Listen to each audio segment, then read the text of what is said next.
খুব ভালো একটা ইলিশ মাছ নিয়ে এসছে। আমি ধুয়ে পরিষ্কার করে নিয়েছি। আজকে ইলিশ মাছটা আমি খুবই ইজিভাবে রান্না করব এবং চটজলদি, আর খেতে খুবই টেস্টি হবে। তাহলে রেসিপিটা পুরো দেখতে থাকুন। প্রথমে তো মাছে আমি নুন হলুদ মাখিয়ে নেব, আর রান্না করব আলু দিয়ে। সর্ষে বাটা দিয়ে তো অনেক খাওয়া হলো, এবার এই একটা আলু দিয়েই আমি মাছের ঝোল রান্না করব।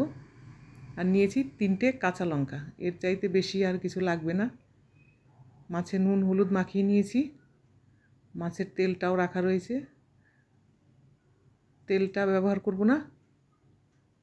আলু কেটে নিয়েছি, এই একটাই আলু রান্নাতে আমি ব্যবহার করব। চলো এবারে মাছটা ভেজে নিই। কড়াই গরম হয়ে গেছে, দিয়ে দিচ্ছি সর্ষের তেল। সর্ষের তেলেই মাছটা রান্না করব। হালকা শুধু 2 পিঠটা ভেজে নেব। ইলিশ মাছ আবার বেশি ভাজলে খেতে ভালো লাগবে না।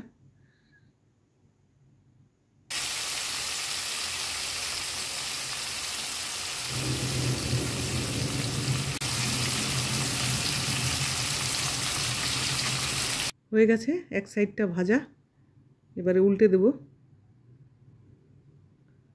দুপাশটা হালকা করে ভেজে নিলাম, এবারে তুলে নেব।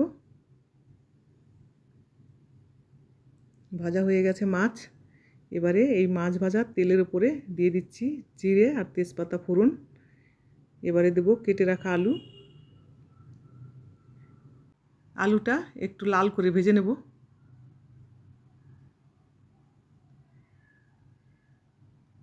একটু হলুদ দিয়ে লাল লাল করে ভেজে নিলাম আলু। এবারে দেব গরম জল। খুবই ইজি একটা রান্না। দিয়ে দিলাম জল, দিলাম পরিমাণ মতো নুন। এবারে দিচ্ছি ভেজে রাখা মাছ। খুব ইজি এবং খুব জলদিও হয় রান্নাটা। আলু দিয়ে হবে পাতলা ঝোল সহজভাবে। দিয়ে দিলাম 3টে চেরা কাঁচা লঙ্কা। এবারে 5 মিনিটের জন্য মিডিয়াম আঁচে ঢাকা দিয়ে রাখবো। 5 মিনিট বাদে ঢাকনাটা সরিয়ে নিচ্ছি। ঝোলটা কমে গেছে, আলুও সেদ্ধ হয়ে গেছে। গরম ভাত দিয়ে এরকম পাতলা ঝোল খেতে বেশ ভালোই লাগে। নামানোর আগে দিয়ে দিলাম ছোট চামচের 1 চামচ ভাজা জিরের গুঁড়ো। জিরের গুঁড়ো দিয়ে আরও 1 মিনিট রান্না করে নেব।